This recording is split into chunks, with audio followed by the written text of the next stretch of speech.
প্রিয় শিক্ষার্থীরা, আশা করি তোমরা সবাই ভালো আছো, সুস্থ আছো। তোমাদের সবাইকে স্বাগতম সূচক ও লগারিদম অধ্যায়ের 2 নম্বর ক্লাসে, লেকচার 2।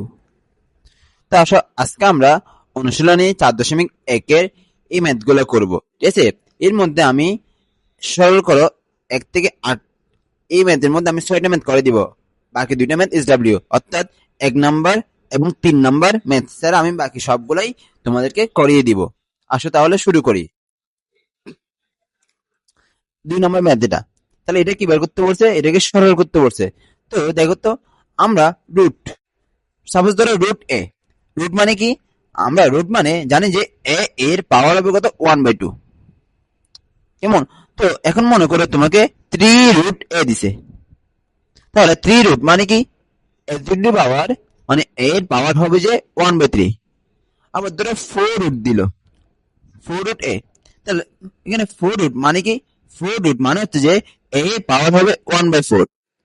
আবার ধরো তোমাকে 3 রুট এ দিল, অর্থাৎ এখানে বেস হচ্ছে এ, তাহলে এর পাওয়ার হবে 1/3।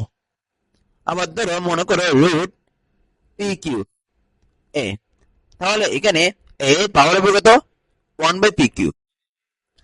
আশা করি বুঝতে পারছো আমি কি বোঝাতে চাচ্ছি। তাহলে এখন আসো এই মেথডে করি। তাহলে এখানে 7 স্কয়ার এর রুট কত আছে, 3 রুট, তাহলে আমি এটাকে এরকম লিখতে পারি যে 7 square whole to the power 1/3 into 7 to the power 1/3 হিসাবে কত 7 টু দি পাওয়ার কত 1/2। এখন আমরা জানি যে বেস একই থাকলে পাওয়ারগুলো কি হবে, যোগ হবে। তাহলে এখন এখানে 2 এর সাথে 1 কি হবে, গুণ হবে এবং বেস সেম, তাহলে কি হবে, পাওয়ারটা যোগ হবে। তাহলে এখানে আমরা পাবো যে 7 টু দি পাওয়ার 2/3 প্লাস 1/3 হিসেবে পাবো যে 7 টু দি পাওয়ার 1/2। তো এখন আমরা পাবো যে উপরে 7 টু দি পাওয়ার কত হবে, লসাগু করলে 2 plus 1 divide by 3 divide by কত হবে 7 টু দি পাওয়ার 1/2।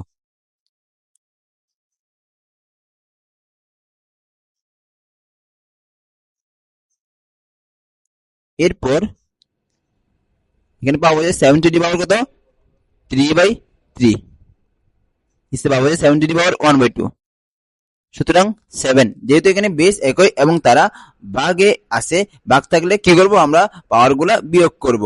তাহলে বিয়োগ করলে এখানে পাবো কত, এখানে পাবো যে কত 1, তাহলে 1 মাইনাস কত হবে 1/2, অর্থাৎ 7 টু দি পাওয়ার 1/2। এটার আনসার হবে √7। এরপরের ম্যাথ 5 নাম্বারটা, আসলে 5 নাম্বারটা করি। এখানে স্কয়ারটা কি হবে, a এর উপর হবে এবং কি b এর উপর হবে। তাহলে a এর উপর হলে a to the power 4 b to the power -2 হিসাবে কত a to the power -4 into b square. যেহেতু এখানে বেস একই, তাহলে পাওয়ারগুলো কি হবে, বিয়োগ হবে, কারণ ভাগই আছে। তাহলে এখন আমরা এখানে a এর জন্য কি পাবো 4 -4 into b to the power -2 -2, তাহলে এখানে পাওয়া যায় a to the power 8 into b to the power -4। এটাই আনসার। এরপর আসে 6 নম্বরটা। 6 নম্বরটা কি বলছে, 6 নম্বরটার মধ্যে বলছে যে root x to the power -1 মানে কি 1/x ইনটু y। এখানে y টু দি পাওয়ার -1 মানে কি 1/y into z into z to the power -1 মানে কত 1/z ইনটু x। অর্থাৎ এখানে আমি যদি একসাথে লিখি তাহলে হবে যে y/x into z/y into x/z। তাহলে এখানে z z x x y y কাটাকাটি যাবে, থাকবে যে কত √1, অর্থাৎ আনসার হবে 1। এরপরে এই মেথডটা খুবই গুরুত্বপূর্ণ, এটা 5 স্টার। এই মেথডটা খুবই গুরুত্বপূর্ণ। অনেক স্টুডেন্ট জীবনের প্রথমবার যখন এই মেথডটা সলভ করে তখন অনেকেই ভুল করে, কেমন। আসলে এটা একটু সলভ করি। তো এখানে আমরা কি লিখতে পারি, 2 a টু দি পাওয়ার -1 অর্থাৎ 1/a লিখতে পারি, প্লাস 3 ইন্টু 1/b লিখবো, হোল টু দি পাওয়ার -1। তাও এখন এটা কত আসবে, 2/a plus 3/b whole to the power -1। এখন আমরা লসাগু করব। লসাগু করলে আমরা পাবো যে ab এখানে কত হবে, 2b plus 3a whole to the power -1। এখন আমরা জানি যে a to the power -n equal to হবে কত, 1/a two the power n। তাহলে আমরা যদি এই সূত্রটা কি করি জানি, তাহলে আমরা কি করবো, এখানে অ্যাপ্লাই করব। তো এখন আমরা এখানে লিখবো যে 1 বাই কত আছে এখানে, 2b plus 3a divide by ab whole to the power কত, 1। তো এখন এখানে নিচে ab টা কি হবে, উল্টে যাবে, উল্টে গেলে কি হবে, ab divide by 3a plus 2b। এটাই আনসার। এই মেথডটা খুবই গুরুত্বপূর্ণ। এরপর এটাও খুবই গুরুত্বপূর্ণ। আসো এই মেথডটা সলভ করি। তাহলে এখানে আমরা কি করব, two the power n plus 4 minus 4 into two the power n plus 1 divide by নিচে কি করব, two the power n plus 1, sorry two the power n plus 2। তো ভাগ আছে, ভাগ থাকলে কি হবে, আমরা জানি যে a to the power m ভাগ a to the power n। তাহলে এখানে যদি তারা ভাগে থাকে, অর্থাৎ বেস যদি ভাগে থাকে, তাহলে পাওয়ার গুলো কি হবে, বিয়োগ হবে। তাহলে বিয়োগ হলে আমরা কি পাবো, a to the power m minus n। সুতরাং এখানে ভাগ যেহেতু আছে, তাহলে কি হবে, এটা বিয়োগ হবে -1। এবং আমরা কি করব, নিচে পাচ্ছি কত, to the power n plus 1। উপর আমরা কি করব, two the power n plus 4 কে ভেঙে to the power n plus 1 plus 3 লিখবো। অর্থাৎ 4 এটাকে আমি ভেঙে কি করছি, 1 প্লাস 3 আকারে লিখছি, -4 into two the power n plus 1। তো এখন আমরা জানি না গুণের সূত্র কি, a to the power m plus n যদি থাকে, এটাকে আমরা গুণ হিসেবে কিভাবে লিখতে পারি, a to the power m into a to the power n। তো এখন আমরা কি করব, two the power n plus 1 plus 3 এটাকে ভেঙে to the power n plus 1 into two the power 3 এই ফর্মুলা লিখবো, -4 into two the power n plus 1 divide by to the power n plus 1।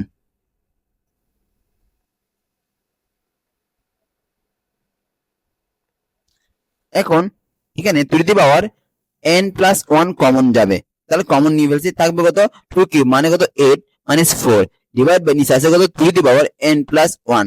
তো এখানে to the power n plus 1 এবং two the power n plus 1 কাটাকাটি যাবে, তো থাকবে যে 8 -4 মানে 4। এটাই আনসার।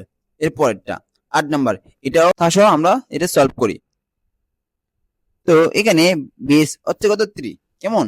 তো এবং এর সাথে 3 এর সাথে একটা 9 আছে, তো আমি কি করব, 9টাকে ভেঙে 3 তে নিয়ে যাব, অর্থাৎ বেস গুলা একই করার ট্রাই করব। তো আসো দেখি, এখানে কত উপরে আছে, 3 to the power m plus 1 divide by, এখানে এটা মাইনাস হবে 3 to the power m into m মানে m স্কয়ার মাইনাস m ভাগ 9 মানে 3 স্কয়ার ডিভাইড বাই m প্লাস 1 হিসাবে কত, দেখো তো এখানে m মাইনাস 1 m প্লাস 1, অর্থাৎ এখানে a square minus b square এর ফর্মুলা যাবে। আমরা a square minus b square এর ফর্মুলা কি জানি, a plus b into a minus b, কেমন। তাহলে আমরা কি পাবো, 3 to the power m square minus 1 square, 1 square মানে কত, 1।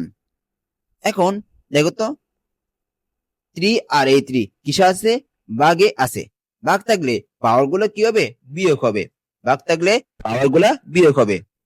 এখন বেস সেম, তাহলে আমরা লিখবো যে 3 to the power m plus 1 minus m square plus m ভাগ এখানে 3 to the power 2m plus 2 minus m square plus 1। এখন আমরা পাবো যে এখানে ভাগ আছে, তাহলে এটার সাথে এটা কি হবে, পাওয়ার গুলা বিয়োগ হবে। তো 3 to the power 2m plus 1 minus m square minus 2m minus 2 plus m square minus one. এখানে টু এম কাটারি, এম স্কোয়ার কাটারি, ওয়ান কাটারি, তাহলে থাকবে যে three to the power minus two, অর্থাৎ ওয়ান বাই থ্রি স্কোয়ার, অর্থাৎ কত ওয়ান বাই নাইন। এটাই আনসার। তো আসো উদাহরণ 2 এর 2 নম্বর মেথডে আমরা সলভ করি। এখানে আমরা পাবো যে কত এটা 3 into two the power n minus 4, এটাকে আমরা কি লিখবো two the power n into two the power minus 1, অর্থাৎ two the power n minus 2, এটাকে আমি ভেঙে লিখবো যে two the power n into two the power minus 2। আশা করি বুঝতে পারছো। তাহলে two the power n into two the power minus 2, নিচে আমরা কি পাবো two the power n minus to the power n into two the power minus 1। এখন আমি কি করব, উপর এবং নিচ থেকে to the power n common নিব। To the power n common নিলে থাকবে কত 3 minus 4 into two the power minus 2, এবং নিচে থাকবে কত to the power n common নিচে থাকবে যে 1 minus to the power minus 1। এখন এখানে টু দি পাওয়ার n আর টু দি পাওয়ার n কাটাতে যাবে, কাটাকাটি করার পর থাকবে যে 3 minus 4 into two the power minus 2, মানে কত 1 বাই 4, হিসাবে কত 1 মাইনাস 1 বাই 2। তো এখন এখানে থাকবে যে 3 মাইনাস 1, এখানে লসাগু করলে কত হবে 2 মাইনাস 1 ডিভাইড বাই 2, অর্থাৎ এখানে আমরা পাবো যে 2 হিসাবে কত 1 বাই 2, আনসার হবে কত 4। আশা করি বুঝতে পারছো।